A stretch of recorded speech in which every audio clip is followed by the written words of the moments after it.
지난 목요일에 원래 광복 80주년을 맞이해서 찾아가는 독립운동사 워크숍에 우리 성도들 몇 명과 같이 다녀왔습니다.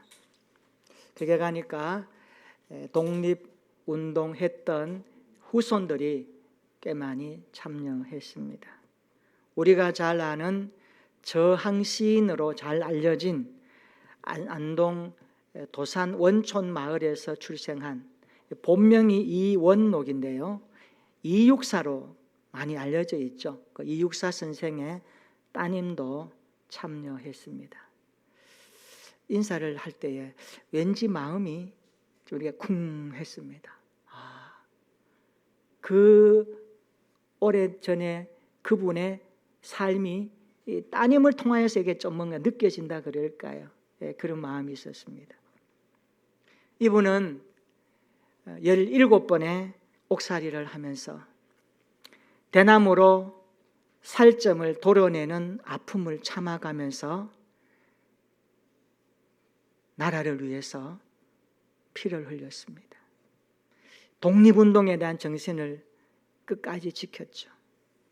이육사라는 이 이름이 어디서 왔는가 여러분도 아시겠지만 대구 형무소에 수감됐을 때에 그 수감 번호가 264번이었다고 합니다. 그래서 이육사, 이걸 이육사 이름으로 썼습니다. 거기에는 굉장한 메시지가 담겨 있습니다.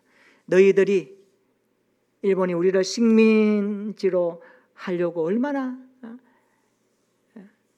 나라의 기틀을 흔들고 국민의 정신을 말살시키려고 했지 않습니까? 그래서 독립운동가들 다 처단하고 감옥 넣었을 때 그때 수감 번호가 264번이었지만 이것을 전면에 내세워서 너희들이 나를 감옥에 가두어도 나라를 향한 독립운동의 정신은 가둘 수 없다고 하는 그런 시대적 메시지를 우리에게 던져주고 있죠. 이번에 일제식민 통치에 저항하며 독립운동에 앞장섰습니다. 한국의 독립운동이 제일 먼저 일어난 곳이 여러분 경북입니다.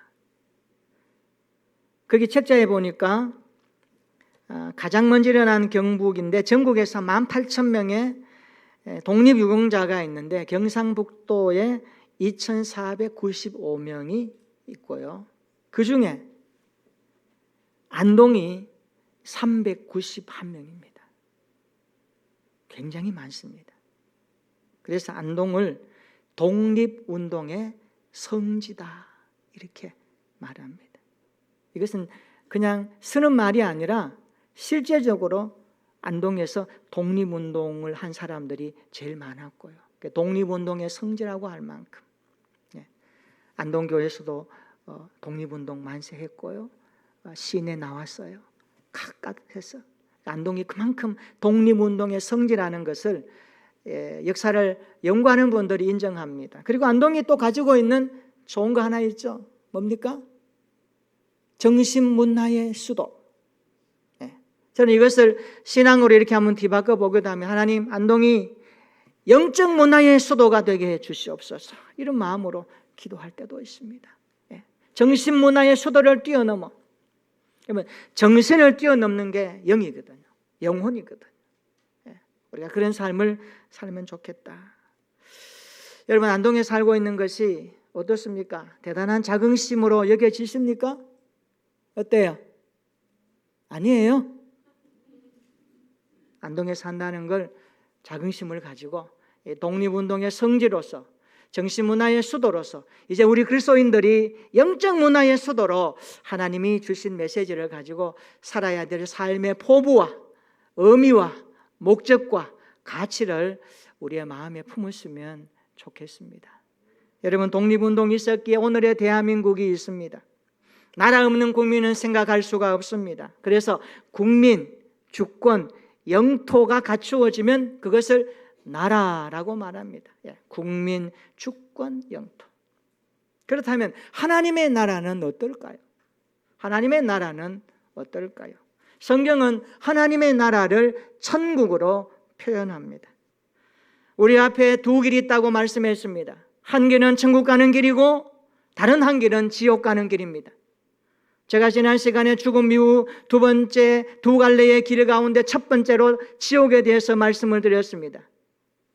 여러분 어느 길로 가시겠습니까? 여러분의 가족과 자녀와 여러분 품고 있는 태신자들이 어느 길로 가기를 원하십니까? 천국 가는 길로 가기를 원하십니까? 아니면 지옥 가는 길로 가기를 원하십니까? 우리가 지옥에 안 가려면 예수님을 믿어야 합니다. 지옥의 문을 닫고 지옥 갈 인생을 스톱하는 유일한 분은 예수 그리스도밖에 없습니다. 권력도 스톱 못합니다. 나의 선행, 많이 가진 힘, 건강 스톱 못 시킵니다. 지옥 가는 길을 막을 수 있는 분은 오직 예수 그리스도밖에 없습니다. 그분이 십자가에서 피를 흘리심으로 지옥 갈 인생이 대신 져야 될 죄짐을 지셨기 때문에 예수 그리스도만이 지옥 갈 인생을 스톱시킨다는 사실을 믿었으면 좋겠습니다. 그 지옥 가지 않으려면 어떻게 해야 된다? 예수님 믿으면 되는 겁니다.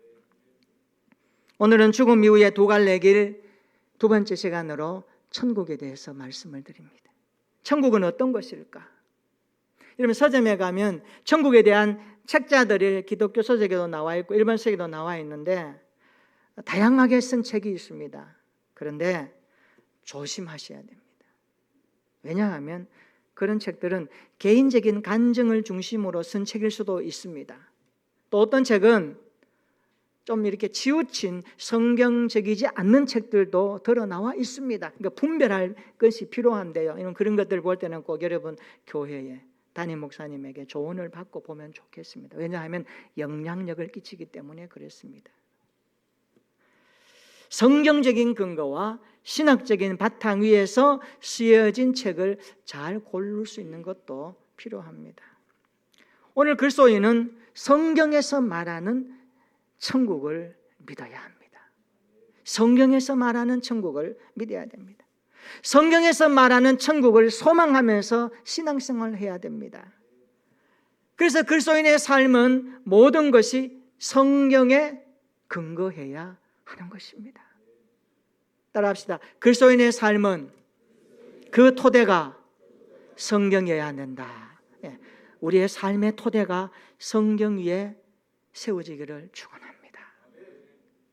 우리 모두가 이런 글산으로 하나님 앞에 살아내야 되지 않겠습니까? 그래서 우리는 신구약 성경은 정확무한 하나님의 말씀이요 신앙과 행위의 유일한 법칙으로 믿습니다.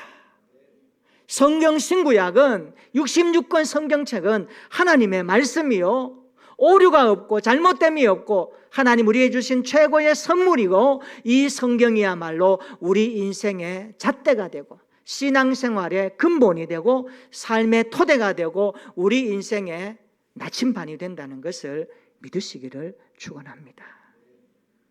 저는 우리 교회 성도들이 성경적인 믿음을 가지고 성경적인 토대 위에서 신앙생활을 하다가 성경에서 말씀하는 천국에 다 들어갈 수 있기를 주님의 이름으로 축원합니다. 한 사람도 예외 없이 성경대로 살다가 성령을 믿고 성경에서 말씀하는 저 하나님의 나라 천국에 다 들어갔어.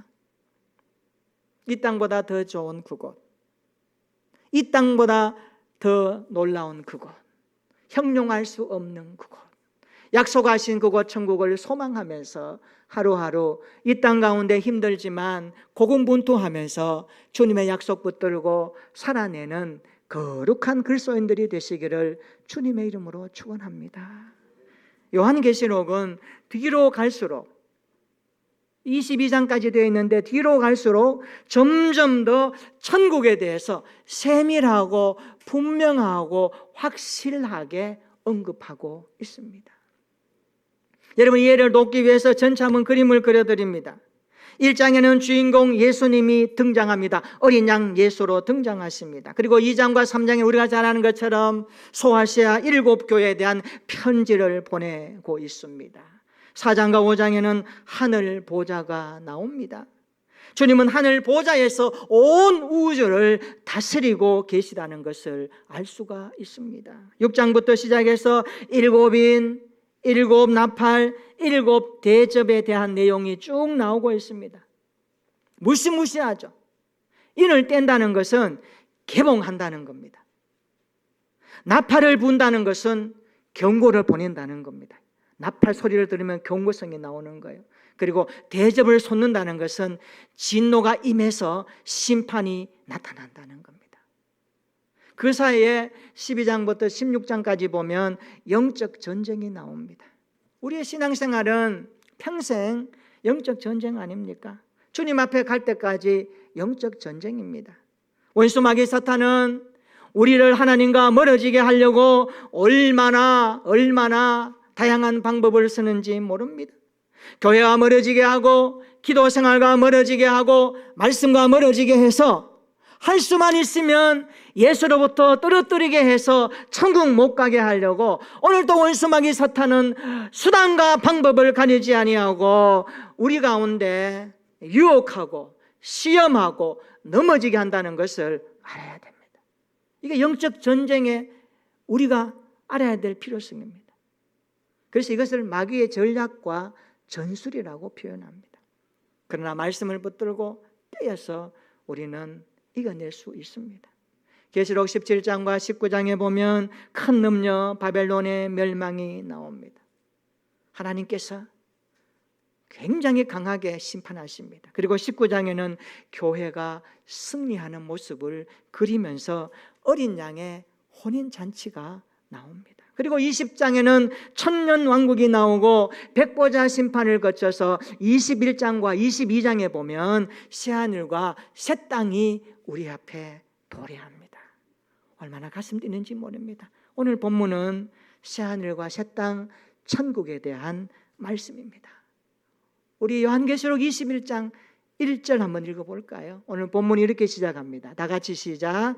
또 내가 새 하늘과 새 땅을 보니 처음 하늘과 처음 땅이 없어졌고 바다도 다시 있지 않더라. 아멘.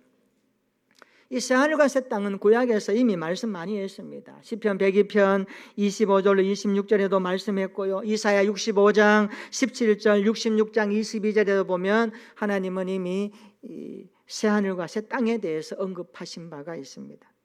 자, 그런데 요한계시록에 새 하늘과 새 땅이 나타난 이유가 뭡니까? 처음 하늘과 처음 땅이 없어졌기 때문입니다. 21장 1절에 말씀하죠. 또 내가 새 하늘과 새 땅을 보니 처음 하늘과 처음 땅이 없어졌다라고 말씀합니다. 하나님은 처음 하늘과 처음 땅은 죄와 불순종으로 반역과 사망에 지배하는 곳임을 아십니다. 그래서 하나님의 심판으로 말미암아 구속이 완성되면서 새 하늘과 새 땅으로 다시 대체했습니다. 우리가 1절 말씀에서 보면 새 하늘과 새 땅 천국은 지금 우리가 살아가는 지구와는 전혀 다른 곳임을 알 수가 있습니다. 5절에도 말씀하지요. 뭐라고 합니까? 새 하늘과 새 땅 천국은 모든 만물이 새롭게 된 상태라는 것을 언급하고 있습니다. 새 하늘과 새 땅, 모든 만물이 새롭게 된 상태입니다. 2절 한번 읽어볼까요? 2절입니다. 시작.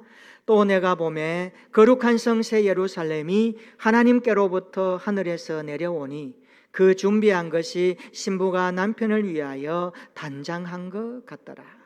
거룩한 성 새 예루살렘이 하늘에서 내려오는데 그 모습이 마치 그 준비한 것이 신부가 남편을 위하여 단장한 것 같더라. 여기 단장한 것 같다라는 이 표현은요, 현재 완료형입니다.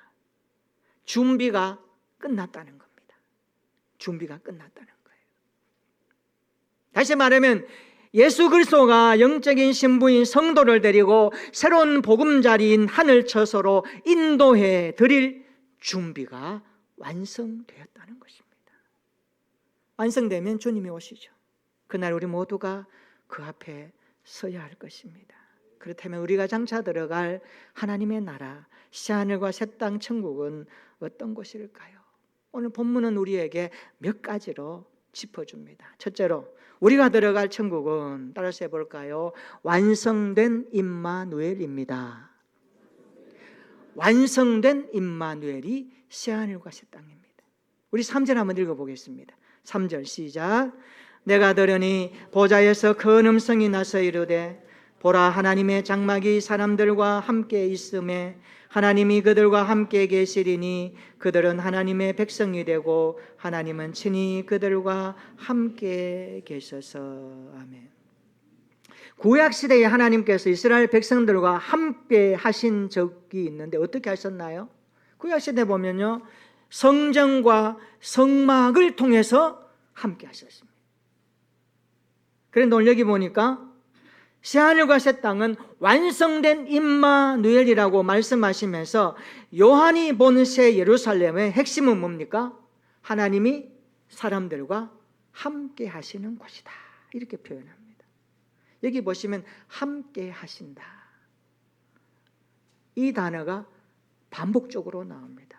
여러분 요한계시록 21장 3절 다시 한번 보세요. 하나님의 장막이 그들과 함께 있음에 하나님이 그들과 함께 계시리니 하나님은 친히 그들과 함께 계셔서.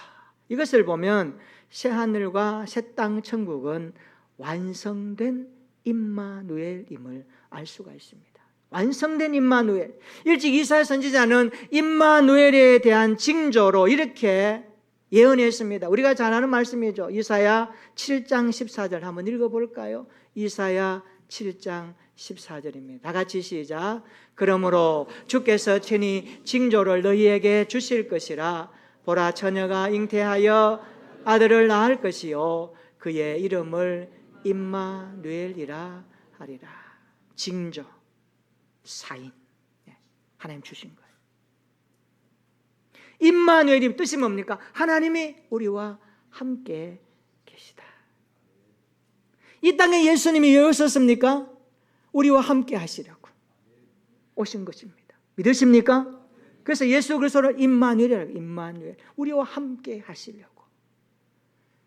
이사야 7장 14절에 예언한 하나님의 말씀이 그대로 이 땅에 성취되셨습니다. 요한복음 1장 14절에 이렇게 말씀합니다. 말씀이 육신이 되어 우리 가운데 거하시며. 예수님은 말씀이신데 육신을 입고 오셨다는 겁니다.